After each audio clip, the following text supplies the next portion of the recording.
அதே போல் டிடிவி அவர்கள், நான் ஏற்கனவே சொன்னேன், அந்த ஏற்கனவே இவர் அடிப்படை உறுப்பினர் நீக்கப்பட்டவர். இவர் எங்கள் கட்சி பற்றி பேசுவதற்கு எந்த தகுதியும் அருகதையும் கிடையாது. இது அம்மாவால் நீக்கப்பட்டவர்.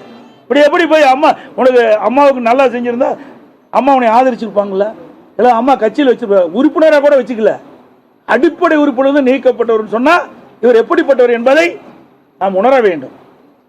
அத்தனை இவர்களெல்லாம் ஒன்றாக சேர்ந்து 2026 சட்டமன்ற தேர்தலில் திராவிட முன்னேற்ற கழகத்துக்கு பி டீமா செயல்படுவதற்கு தான் இந்த திட்டம், வேற எதுவுமே கிடையாது.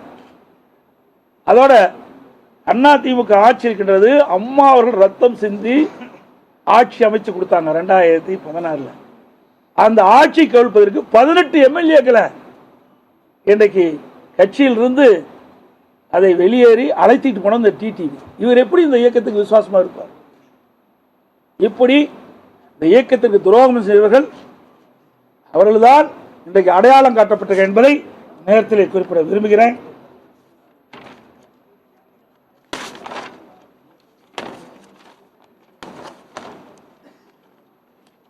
அதே மாதிரி ஓபிஎஸ் இன்னைக்கு சொல்றாரு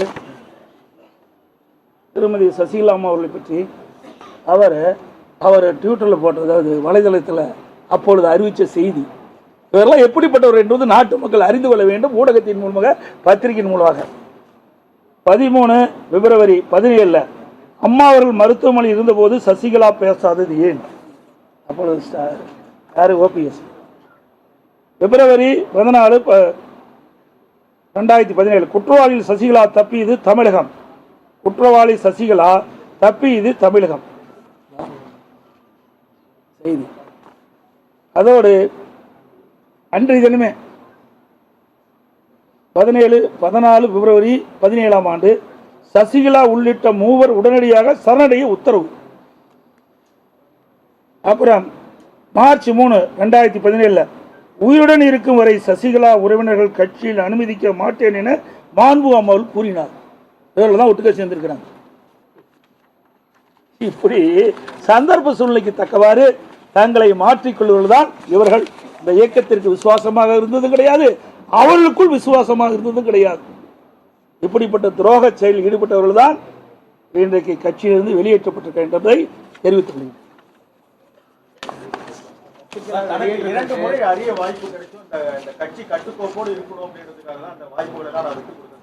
எப்ப 2 முறை வந்தது? அம்மாவே பதவி பொறிச்சிட்டாங்களே. அம்மாவே 2015 நினைக்கிறேன், அவர் 14லயே அவரை வைத்த அந்த அமைச்சர் பதவியை விடுவிச்சுட்டாங்கல்ல. நாங்கள் 21 வந்த பிறகு நாங்களும் அவர் இருந்தார் இருக்கும்போது தானே உங்களுக்கு கையெழுத்து போட்டு கொடுத்தோம். அம்மா இருந்தால் அதுவும் கொடுத்துருக்க மாட்டாங்க, எம்எல்ஏ பதவியே கொடுத்துருக்க மாட்டாங்களே. எங்க வாய்ப்பு கிடைச்சிருந்தா? இப்போ இவருடைய எண்ணங்கள்லாம் எப்படி இருக்குன்னு உங்களுக்கு நல்லா தெரியும். இன்னைக்கு எம்எல்ஏ தான் தேர்ந்தெடுக்கணும். எந்த எம்எல்ஏ தேர்ந்தெடுத்தாங்க? இவரோட எத்தனை பேர் வெளியே போயிருக்கிறாங்க சொல்லுங்க. எங்களோட எத்தனை பேர் இருக்கிறாங்க? ஆக அத்தனையும் ஒரு பொய் செய்திகள். இவர் மாய உலகத்தை மக்களை உருவாக்கி அந்த பகுதியில் ஒரு சிற்றரசு போல நடந்துகிட்டு இருந்தார். இன்றைக்கு அந்த பகுதி மக்களுக்கு விடிவு காலம் பிறந்திருக்குது, சுதந்திரம் பெற்றிருக்குது. அதனால தான் அங்கே இருக்கிற நகர செயலாளர், ஒன்றிய செயலாளர்லாம் இன்னைக்கு இனிப்பு வழங்கிட்டு இருக்காருன்னா அவருடைய செயல்பாடு எப்படின்னு பாருங்க. தற்காலிக பொதுச் செயலாளர் சொல்றாரு, நீங்க எடுத்த நடவடிக்கை ஏற்கனவே 6 பேர் 7 பேர் இதுல போட்டு இருக்கிறாங்க, அதனால இவர் தற்காலிக பொதுச் செயலாளர் தான், சட்ட ரீதியாக சந்திப்பேன் அப்படிங்கிறாரு. ஊடகத்துக்கும் பத்திரிகையும் தெரியாதா? நீங்க கேள்வி கேட்கறீங்களே, ஊடகத்துக்கும் பத்திரிகையும் தெரியுமா தெரியாது? தெரியுமா தெரியாது? அது வேண்டாங்க, நீங்க வேணும்னு போட்டு கொடுத்து வாங்க வேண்டாம். ஊடகத்துக்கும் பத்திரிகையும் அதிமுக பொதுச் செயலாளர் யார் என்று தெரியுமா தெரியாது? தெரியாதுன்னா விளக்கம் சொல்றேன், புரியுதா? இதெல்லாம் நீதிமன்றத்தின் மூலமாக நான் கிடைக்க பெற்றோம். அங்கே தேர்தல் ஆணையத்தின் மூலமாக கொடுக்கப்பட்டது. தேர்தல் நடத்தி முறையாக பொதுச் செயலாளர் அறிவிக்கப்பட்டது. புரியுதுங்களா? அவருக்கு ஏதாவது சொல்ல வேணும், அதுக்காக சொல்றாரு. அந்த கேள்வி நீங்க கேட்க வேண்டாம். உங்களுக்கு பத்திரிகை ஊடகத்துக்கு அத்தனை பேருக்கு தெரியும் எத்தனை ஆண்டு காலம் இந்த கட்சியில வழக்கு நடந்திருக்குது.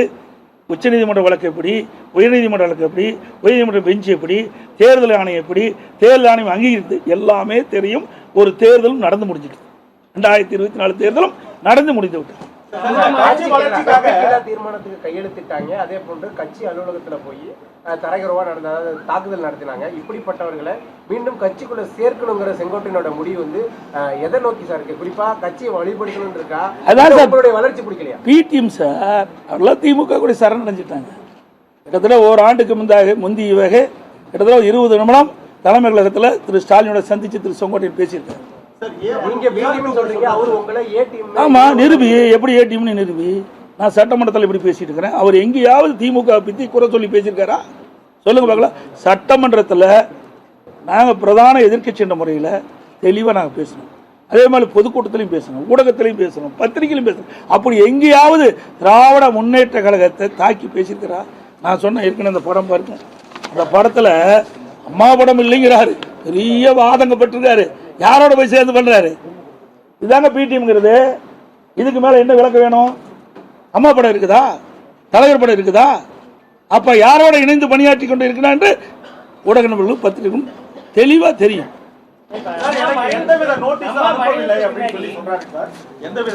சார் அதாவது அனைத்து இந்திய அண்ணா திராவிட முன்னேற்ற சட்டத்திட்ட விதி இப்படிதான் எல்லாம் நடக்குது. அது இவருக்கு தெரியாதா? இவர் எத்தனை பேருக்கு நீக்கிறதுக்கு எழுதி கொடுத்து நீக்கணும் சார்? அதெல்லாம் வேண்டாம். இல்ல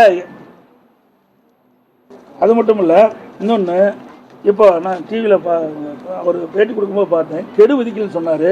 செல்போனை கூட காலக்கெடு வைத்திருக்கிறேன்.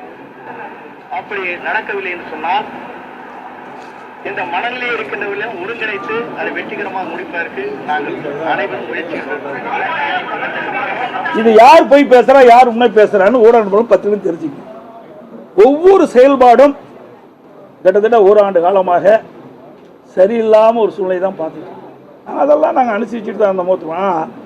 இறுதியாக இன்றைக்கு கட்சி விரோத செயல் ஈடுபட்ட காரணத்தினால தான் இப்படிப்பட்ட சூழ்நிலை ஏற்பட்டது. அனைவருக்கும் ஊடக நண்பர்களுக்கும் நன்றி, வணக்கம்.